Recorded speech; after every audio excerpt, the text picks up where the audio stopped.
What is up, guys, and welcome back to the channel. Guys, here with a new video. We got what Americans don't understand about public healthcare. Hey, we already know how the healthcare system works here, and to be honest, it's for the rich. It's for the rich. Let me go ahead and just throw that out there. Cause if you don't have money, it's not even designed for you, and it just make the wealthy more mad that they pay taxes to help people. It just make them more mad. And they got the money to afford it. It's a selfish act, but we finna check this out. Y'all hit that subscribe button, send down those recommendations.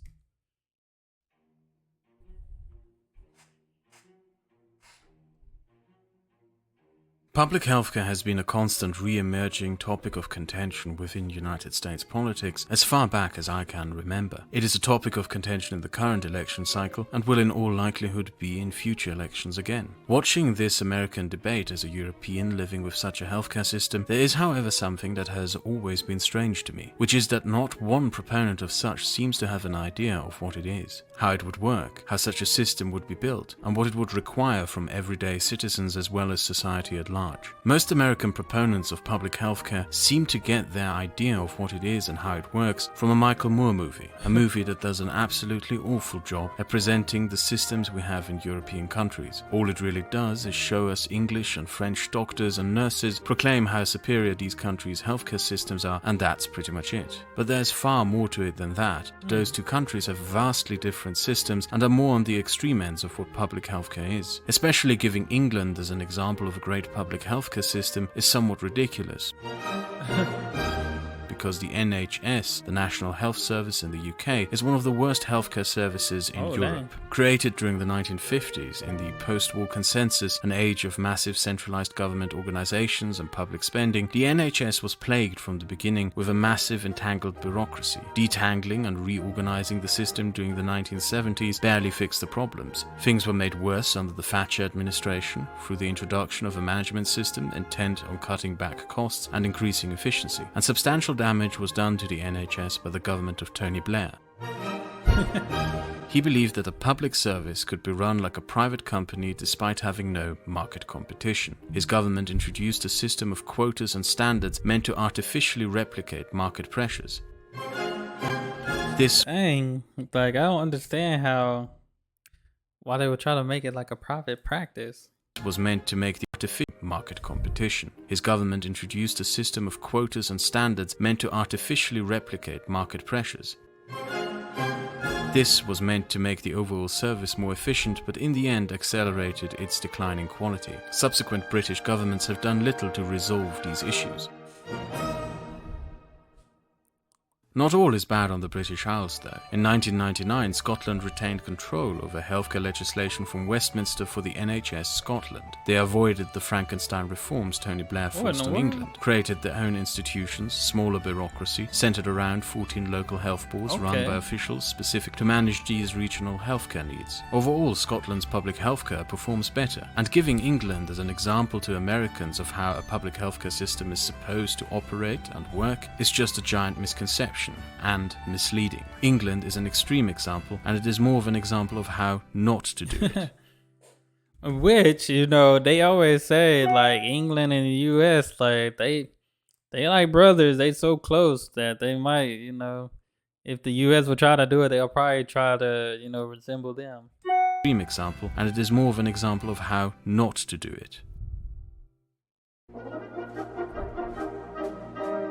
France is on the opposite extreme. The services look amazing to foreigners, like the fact that every mother gets a nurse assigned to her by the government to help her out through the first 2 to 4 years of motherhood, until her kids are old enough to go to kindergarten, which, in France, is also government funded. But what Michael Moore and others who praise the French system don't show you is the enormity of costs and the size of the apparatus behind this system. France, on average, spends between 12 to 15% of its national budget on its healthcare system. Every French citizen is required by law to pay into a national health insurance fund, the amount of the fee being determined by the individual citizen's income. France also has taxes, for example on gambling and casinos, the revenue of which specifically goes straight into the national health insurance fund. The system, which is centralized and run by the Ministry of Social Affairs, Health and Women's Rights, only works due to the massive amount of funds and resources allocated by the French state to ensure its viability. It works because the French are willing to pay the taxes and fees required to make it work. Right. And this is where we go from Americans having wrong impressions about public healthcare to their understanding of it being also somewhat flawed.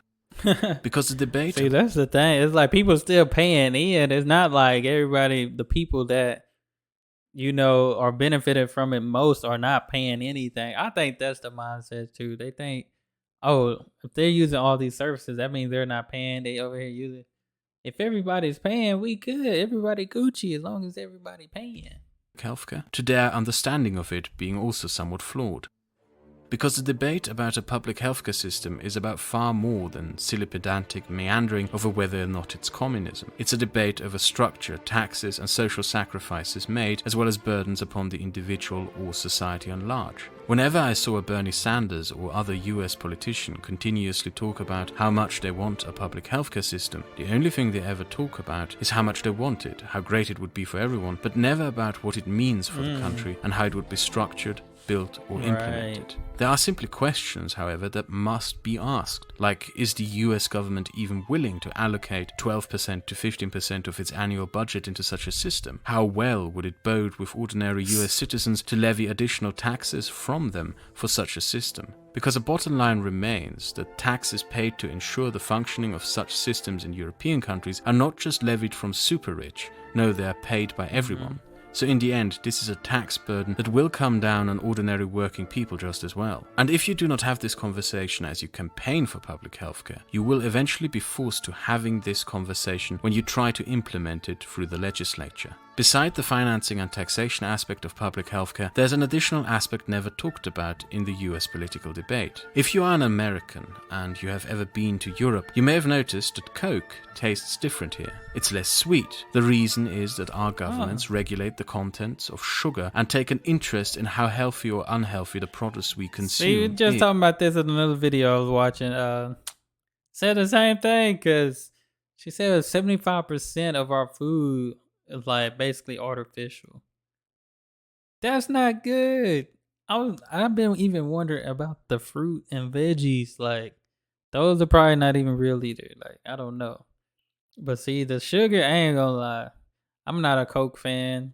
I don't drink Coke, so. But the bread, remember seeing a video about the bread? The bread was definitely like, I didn't know it had that much sugar in it. But I don't think that would stop me from making a sandwich. I don't eat sandwich often, but still, you know. Of sugar and take an interest in how healthy or unhealthy the produce we consume is. Some countries, such as the UK, even have a sugar tax. Denmark has a tax on fat. Most European countries have high tobacco tax. Sweden has a very high alcohol tax. Wow. European countries have the strictest regulations on food quality in the world. Even beyond just a simple what we eat and drink, it is also how we buy that is regulated. The UK, for example, banned the advertising of candy and sweets using cartoon characters or any other advertising method. We do the total opposite. We want to say we the land of the free. What, land of the freely kill yourself type thing? What the heck? The advertising of candy and sweets using cartoon characters or any other advertising method that specifically targets children. Facts. Outside of food, there are government incentives and initiatives to keep citizens healthy, from subsidized fitness and sport initiatives down to extensive fitness programs for school kids. Why? Let's leave Europe for a great example for why. Japan has a public healthcare system. It is one of the best healthcare systems in the world in terms of quality and efficiency. Japan is also the country with one of the world's best healthcare systems that spends the least money on it, because Japan also has the healthiest population in the world. Once you have a healthcare system that is financed by taxpayers, the taxpayers, and by that extent the government, have a vested interest in the health and well-being of the taxpayers. Or rephrased, if you are morbidly obese in the United States, It is your responsibility, or should I rather say, your lack of responsibility. It will reflect itself within the costs you pay to whatever insurance company you sign up with. You pay the consequences, not just in diabetes and cardiac arrests, but financially.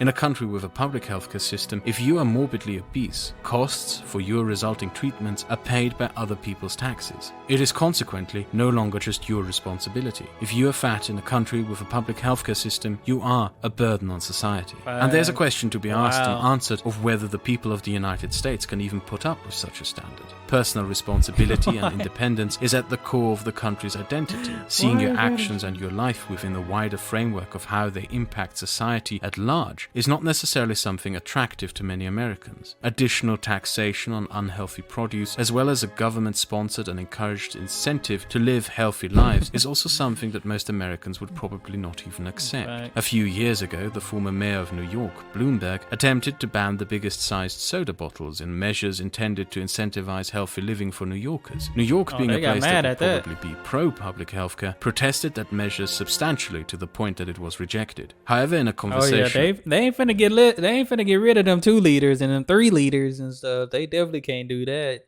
Hey, people love their drinks. Gatorade, hey, you might as well throw Gatorade in there with soda and stuff with all the sugar. Gatorade is only good for you if you like work out every day type. You actually burning calories and getting a good sweat in. That's the only thing it's good for. It's pure protested sugar. That measure substantially to the point that it was rejected. However, in a conversation over whether or not to have a public healthcare system, such measures are part of the conversation that are simply unavoidable. Yet the proponents of public healthcare in the United States don't ever discuss this. American politicians who argue for public healthcare only ever say that they advocate for it, but never actually lay out any policy plan for how they would finance such a system or even what such a system would look like. But also more crucially, how they would incentivize Americans into being healthier. And that is an important conversation that must be had, especially when you keep in mind how unhealthy the average American is. And to be honest, I don't think they want us healthy because their money, hospital bills and hey, they gonna get that money one way or another. I'm gonna find you. I'm gonna get you. I'm telling you, somebody said, I seen a video on either TikTok or Twitter. Dude said he had to bury his brother, unexpected death and all that stuff. Young brother, young guy. Said that, he went through everything to do. They called him about, he had his hospital bills and stuff. And said the student loan people called them and said they had to show proof of death in order to cancel his student debt. That's the wildest thing ever. To know you're mourning the death of a family member or loved one, and they calling you like, hey, I'm sorry for your loss. Here's your hospital bill. I'm sorry for your loss. Can you send us a death certificate so we can make sure he did? So we can, because we really don't want to cancel these student loans. But if he did, we can cancel it. That sucks. That makes no sense to me. That must be had, especially when you keep in mind how unhealthy the average American is. A public healthcare system is not intended to be a daycare for obese people to continuously even out the consequences of their irresponsibility. And if you introduce a public option without incentivizing a healthy public, that is exactly what your healthcare system will turn into.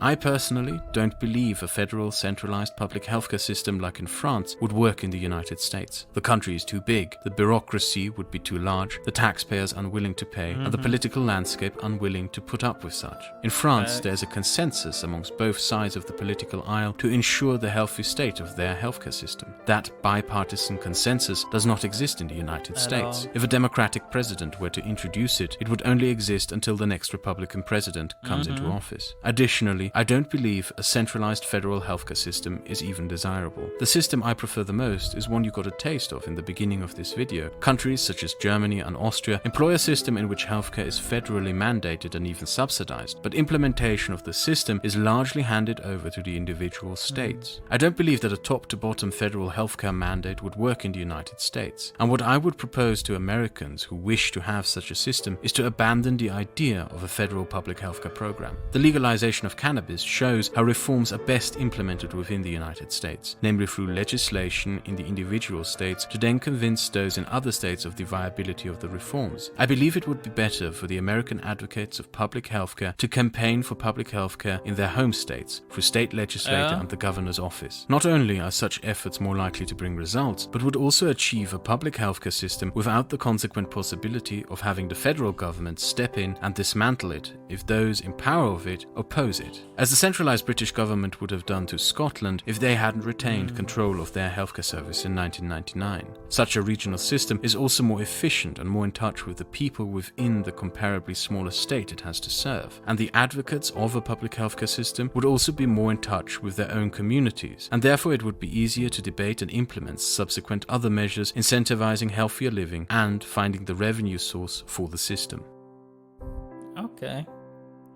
I feel like definitely what he said at the end would be beneficial if the states did their own thing, because there's gonna be people in states that disagree. There's gonna be people in other states that agree on what's right. Different things. I mean, we kind of see it today now. There's things that are legal in other states that's not legal in some other states. So really just depends. For one, it's a work. Got to start small, because it's definitely not gonna be something like just start off big just because the U.S. is bigger.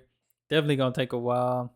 He gave a good point. People not gonna want to do it, and people is gonna be people are gonna be mad that they have to pay more taxes and stuff. So, but definitely, man, it's definitely a lot. But he also made a good point that you get somebody in there, they can probably change it and have public health care. But in 4 years, if somebody else come in, all they're gonna do is change it back. We don't have no consistency here, no stability. Everything keep changing every 4 years, especially if we change a president. Like, no stability, no consistency, But that's all I have for this video, guys. Y'all make sure y'all hit that subscribe button, send down those recommendations. Y'all be blessed, be the best, and be you. I'm out.